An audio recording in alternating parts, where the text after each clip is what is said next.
Are we all set? I believe we are, so, yep. Oh, Okay, hold so on one second.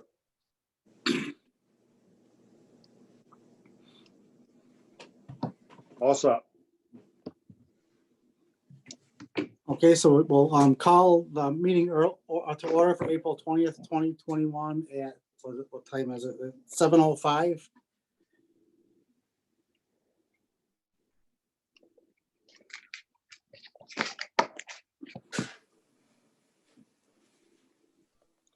So now we go right to the consent agenda. Yep. Right, resolved that the Board of Education approve the consent agenda consisting of approval of warrants. Do you have a motion? Make a motion. Second, Second. any discussion?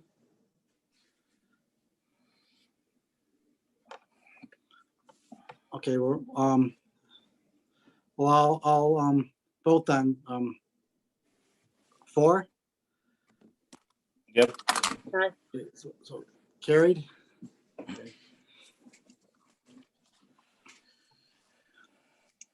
All right, moving on to communications, reports, and announcements.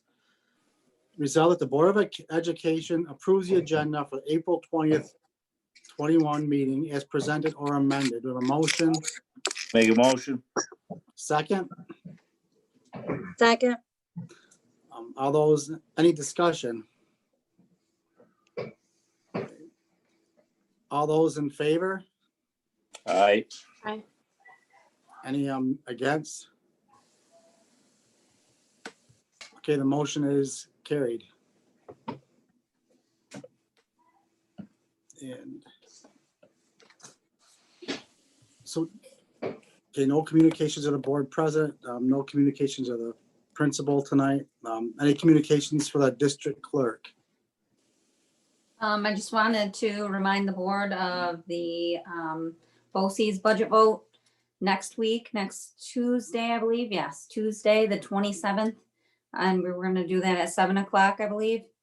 I just wanted to write down who that I need to expect is going to get on. I don't know if you're zooming in or you're stopping in. So Chris, I think the plan is that we'll do a quick Zoom meeting. The board members will log in from home and vote, and that'll be it. Okay, perfect. That's all I have. Okay.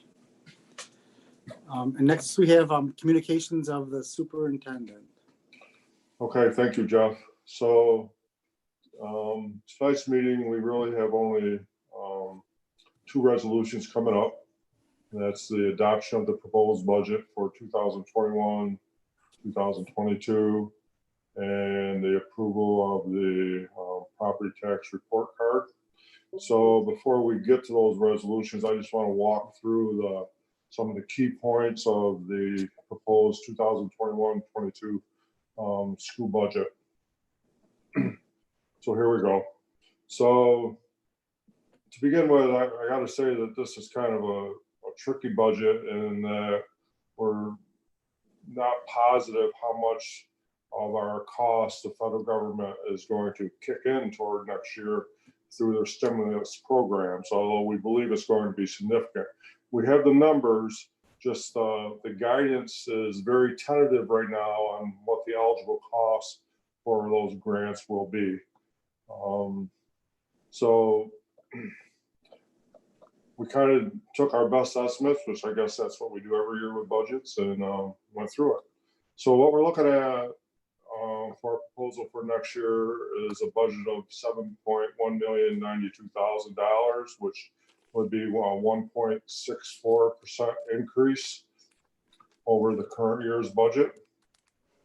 Okay, so 1.64% increase. There are costs in there that relate to learning recovery that we think that additional programs that we're going to have as a result of the pandemic and getting some of our students caught up. Hopefully though, by the time the guidance comes out for what's allowable under federal stimulus grants, those costs will be absorbed by the federal government. Okay, some of the significant changes in this year's budget. We're looking at the administrative side of the budget. Some non-instructional salaries are going up, and to be quite honest with you, that's we're beginning a succession planning stage, getting ready for Jim Plows to retire. So, and over the next year or so, we're going to be shifting and training people. So our costs in those areas will be increasing as we do that. Okay, moving on down. On the program side, the significant increases we're going to see in our handicap programs on the contractual side and the tuition side. There's going to be about a $36,000 increase there. So we're going from about $170,000 this year to about $307,000 next year. And those costs are going up and the placements are changing, and that's what it's going to cost. In the same category of programs for our handicapped students, so our Boces costs are looking like they're right now going to decrease from about $970,000 to $902,000. So there's a reduction of approximately $68,000 at this time. We do have under our STEM program, we do plan on increasing the expenses there, approximately $14,500. And basically that's to get our STEM program up and running again. We've kind of been on a break here throughout the pandemic, and we're hoping that things will be more normal next year, where we can have students working on group projects together and doing the neat things that they do in our STEM programs. Moving on our computer services, we're expecting about a $45,000 increase there as we gear up a little more in our technology department. Which it should be noted that if we spend that $45,000, New York State will pick up approximately 80% of that cost. Moving on, and this is in our guidance department, which guidance/social work area. We're anticipating more time required in that area from our Boces personnel, and we just think as the students come back, and what we're seeing right now is we're going to need more time for a social worker to work with some of our students and get them back on track as we come out of this pandemic next year. So that cost is going to go up approximately $20,000. If we move over to the capital side of our budget, that's the part that keeps the building running and a lot of our equipment costs. We're looking at the area of buildings and grounds and wages. We're anticipating about $26,000 decrease in wages because of retirements from last year. We're also expecting this year, we're on track in our equipment replacement program, where one of our John Deere lawn tractors is up to be replaced, and so there's a budget there of $24,000. We will not spend all that $24,000. That's the actual cost of that piece of equipment under state bid price, but we will be trading in a tractor on that, so that cost will actually be less than the $24,000. In addition, we are looking at some other brands and kicking around whether we're going to stay with just John Deere or maybe switch over to another brand. Moving on the buildings and grounds side, we do have on the contract side, we're anticipating about a $25,000 increase there. And it's time for our gym floor to be stripped right down to the boards, repainted, and refinished. Every year we refinish the gym floor, but it's starting to blister where if we don't take good care of it now, we're going to regret it later. So between that, and then we're going to do some plumbing upgrades in the boys and girls locker rooms. And between that, we anticipate our costs in that area going up about $25,000. Moving over on our debt payment side, when we look at our mortgage payment, we finally did sell it near the end of last year. Not finally, that's how it was planned. We sold permanent bonds on our repair and safety project. And so our mortgage payments there, we did really well in the market on that. And our mortgage payments are going to be going down $143,000 next year. So when we take all that and we look at all the other pluses and minuses in a large budget, it nets out to an increase of $116,000 or approximately 1.64%. Okay, just some topics to chat about, and we'll go into more detail on May 4th when we actually have the budget presentation. But on our learning recovery program, where there's no denying the majority of our students are not where they would normally be if we did not have a pandemic. Some are quite a ways behind, and some are just a little bit behind, and some are not behind at all. But everybody reacts differently to this pandemic, including all of us. So we have a plan where towards the last few weeks of this year, we'll begin addressing that. And then towards the first few weeks of next year, we'll be addressing that. But we also are looking at doing some type of orientation programs for pre-K and kindergarten students this coming summer.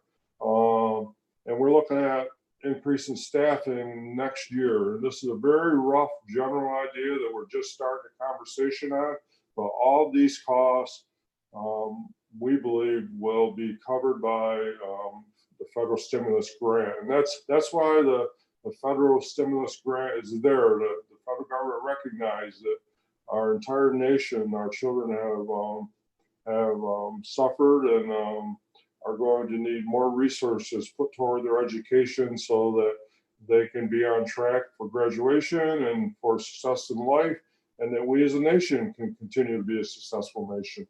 So what we're looking at is the creation of a couple elementary positions, probably something maybe in reading, ELA, and math. There's potentially the need for some support staff at the elementary/high school level. As I mentioned earlier, there's going to be a need for increased time in social work. And we're still really doing a lot of the evaluation at the high school level. And we will have a few more students than normally being enrolled in our Boces alternative education program to help them get caught up. So moving on. One thing I left off on the capital side is we are scheduled to purchase a large school bus next year, and we think the cost of that will be approximately $110,000. At this time, we believe that bus would most likely be a diesel bus. All right, let's just talk about, I've mentioned the federal aid a couple different times, and so let's just jump down in my handout to that number.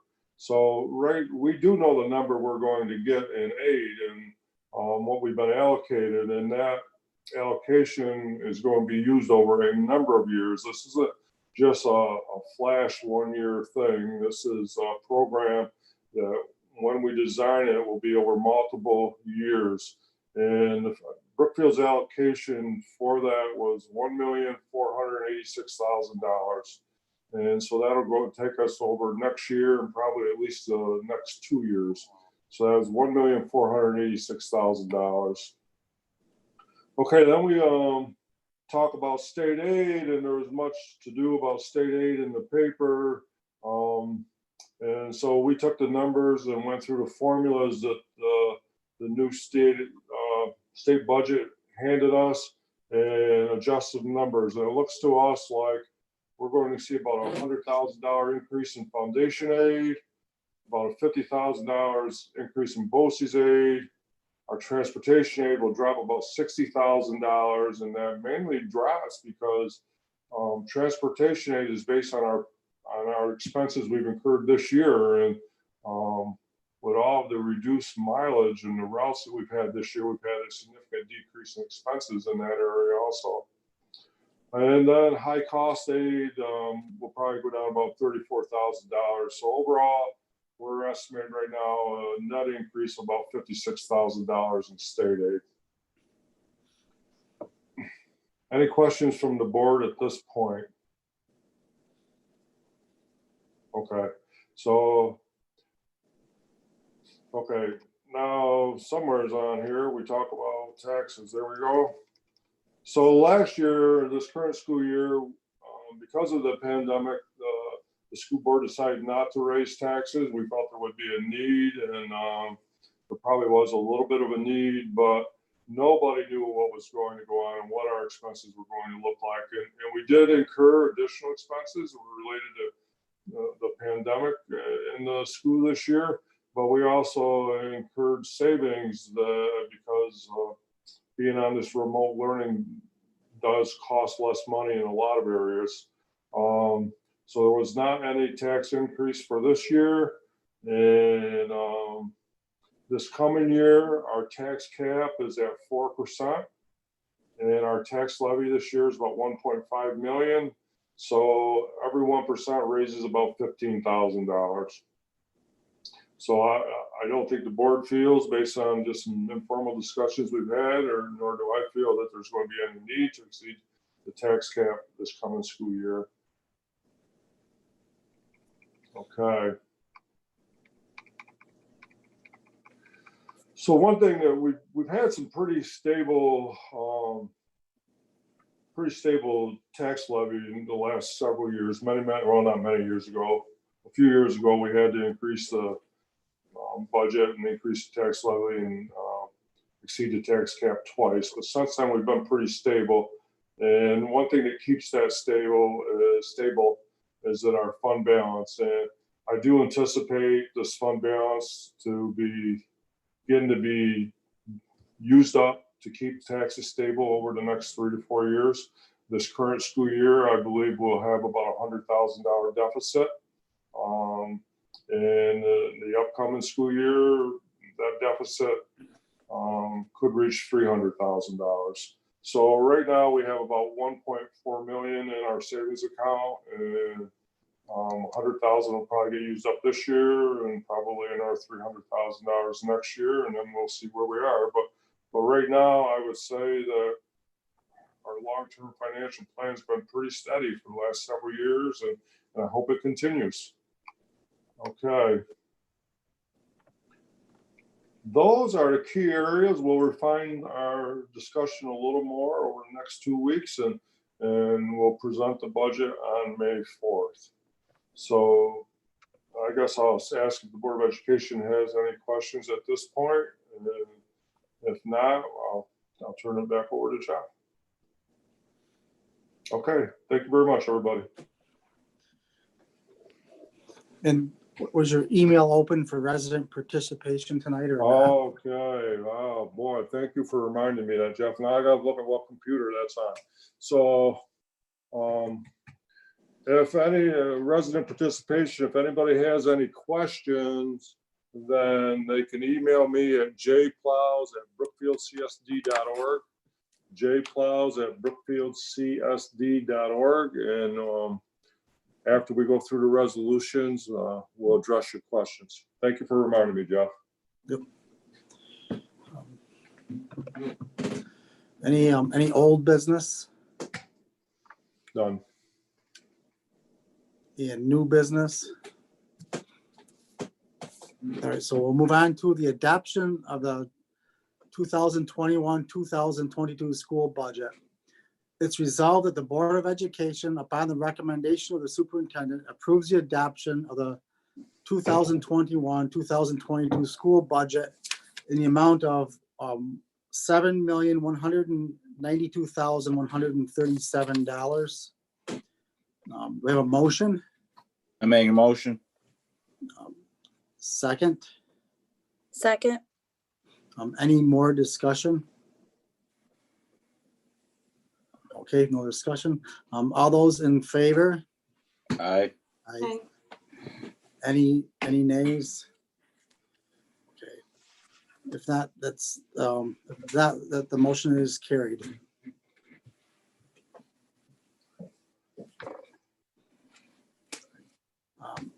Next is the adoption of the property tax report card. It's resolved that the Board of Education, upon the recommendation of the superintendent, approves the adoption of the property tax report card for the school year 2021, 2022 as presented. Do I have a motion? Make a motion. A second? Second. Any discussion? And it just says the property tax report card with a budget breakdown is required by law.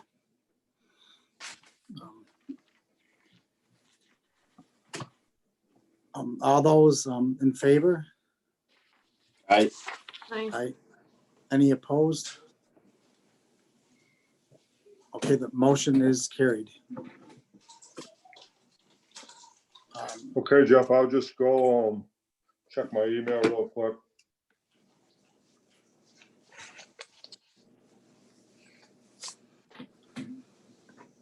There's a FEMA webinar in the morning if you want to go to that. Okay, there's nothing there, so that's all I have. Any executive session tonight? No. Okay. So we'll move to adjournment. It's resolved that the Board of Education adjourn the April 20th, 2021 meeting at 7:26. Do I have a motion? Make a motion. Second? Second. Any discussion? All those in favor? Aye. Aye. Any opposed? Okay, the motion is carried.